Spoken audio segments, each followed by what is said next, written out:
নমস্কার, স্বপ্নাবিক নিউজ নেটওয়ার্কে স্বাগত। নির্ঘণ্ট প্রকাশিত না হলেও রাজ্য জুড়ে বেজে গিয়েছে 2026 বিধানসভা নির্বাচনের দামামা।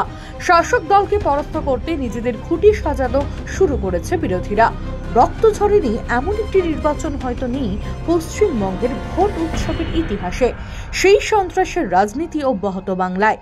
ঘোলা মহিষপোতায় রাতের অন্ধকারে বুলডোজার দিয়ে ভেঙে গুড়িয়ে দেওয়া হলো সিপিএম এর পার্টি অফিস। প্রশাসনের দ্বারস্থ হলেও বদলে মারধর করা হলো সিপিএম এর কর্মীদের। দেখুন সেই ছবি।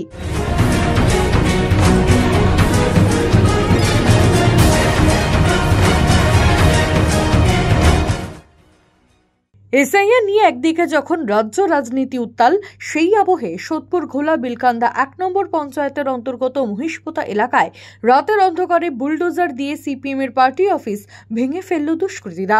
খবর পেতেই ঘটনাস্থলে ছুটে আসে সিপিএম এর কর্মীরা। ক্ষোভে ফেটে পড়েন তারা। এহেন দুঃসাহসিক কাজ তৃণমূল আশ্রিত দুষ্কৃতীদের সরাসরি অভিযোগের আঙুল তুললেন সিপিএম নেতারা। দেখুন, আমাদের পার্টি অফিসটা বিগত 36 থেকে 37 বছর পুরনো পার্টি অফিস, সিপিআইএম এর মহিষপোতা শাখার। আমাদের পার্টি অফিসটা বেশ কিছুদিন ধরে বন্ধ। আমরা ওপরের ছাউনি আমাদের অর্থের অভাবে আমরা করতে পারছিলাম না, সেই অবস্থায় ছিল। আমরা বাকি কার্যক্রম চলছিল।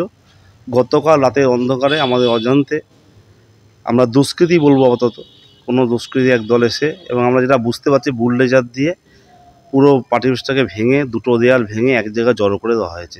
সামান্য একটা দেয়াল রেখে দেওয়া হয়েছে, বাকি সমস্তটা ভেঙে তছনছ করে দেওয়া হয়েছে।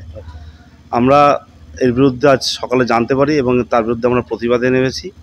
আমরা এলাকার মানুষ, পার্টি দরদি, সাধারণ কর্মী এবং মানুষকে বলবো এই জঘন্য কাজের বিরুদ্ধে সবাইকে এক হয়ে প্রতিবাদ করতে। এবং আমরা বলছি আজকে এখানে দাঁড়িয়ে যারা করেছে তাদেরকে প্রত্যক্ষ এবং পরোক্ষভাবে জবাব দেওয়ার জন্য আমরা এই পার্টি অফিস নির্মাণ করে এখানে আমরা আমাদের পুনরায় কাজ চালু করব। পার্টি অফিস ভাঙার জোরে সিপিএম কর্মীদের বিক্ষোভের খবর পেতেই ঘটনাস্থলে পৌঁছায় ঘোলা থানার পুলিশ।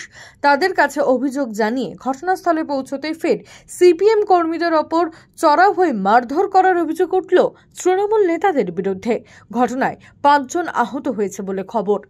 হাতে হাতে পুলিশ ওখানে যায়, ইনকোয়ারি করে চলে আসার পরেই আমাদের উপর তৃণমূলের ওখানকার উপপ্রধান বলেন নামে, ভোট চুরি করা উপপ্রধান বাবাই কবির দাস, তার নেতৃত্বে 30-35 জন যুবক আমাদের উপর আক্রমণ করে।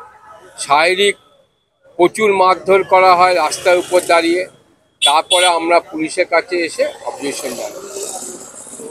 মারধর হয়েছে, আপনারা থানায় এসে আপনারা এফআইআর করলেন? হ্যাঁ, এফআইআর করেছি। কি বলছেন আমাদেরকে? দাদা বলছে আমরা দেখছি, আমরা ইনকোয়ারিতে যাচ্ছি। আপনারা কতজন আহত হয়েছেন এভাবে? আমরা 4 থেকে 5 জন। আপনারা কোনো স্বাস্থ্যকেন্দ্রে গেছিলেন? হ্যাঁ, আমরা ঘোলা হাসপাতালে গেছি, সেখান থেকে আমাদের মেডিকেল ট্রিটমেন্ট করেছে। যদিও সিপিএম এর করা সমস্ত অভিযোগ অস্বীকার করে কি জানালেন তৃণমূল নেতা প্রবীর দাস, শুনব। প্রথমে বলবো এটা মিথ্যে ঘটনা, তৃণমূলের কোনো লোকের এটা করেনি। কারণ সিপিএম এর যে পার্টি অফিসটার কথা আপনারা বলছেন, আপনাদের মাধ্যমে তো জানতে পারলাম সেই পার্টি অফিসটা দীর্ঘ 10-12 বছর ধরে তারা খোলেও না, তারা কিছু নেইও। কেন, রাস্তার কনস্ট্রাকশন, রাস্তা যখন চওড়া হয়েছিল আমাদের, তখন ওই পার্টি অফিসটারও কিছুটা অংশ সরে গিয়ে ভেঙে চুরে সেই পার্টি অফিসে কিছুই ছিল না, একটা হয়তো দেয়াল ছিল। কিন্তু কে করবে, তৃণমূলের কোনো লোক এসে কিছু করেনি। মিথ্যে কথা, তৃণমূলের নামে এটা অপপ্রচার করা হচ্ছে। পার্টি অফিস ভাঙার জোরে সিপিএম এর বিক্ষোভের খবর পেতেই ঘটনাস্থলে পৌঁছায় ঘোলা থানার পুলিশ। তদন্ত শুরু হলেও এখনো পর্যন্ত কাউকে গ্রেপ্তার করা সম্ভব হয়নি। খতিয়ে দেখা হচ্ছে সিসিটিভি ফুটেজ। রাজা দে, স্বপ্নাবিক নিউজ, সোদপুর। সমস্ত খবরের আপডেট পেতে লাইক করে সাবস্ক্রাইব করুন স্বপ্নাবিক নিউজ। সেই সঙ্গে বেল বাটন প্রেস করতে ভুলবেন না। আপনাদের একটা সাবস্ক্রিপশন আমাদের জন্য অত্যন্ত মূল্যবান। একই সঙ্গে ফলো করুন আমাদের হোয়াটসঅ্যাপ চ্যানেলটিও। জয় হিন্দ।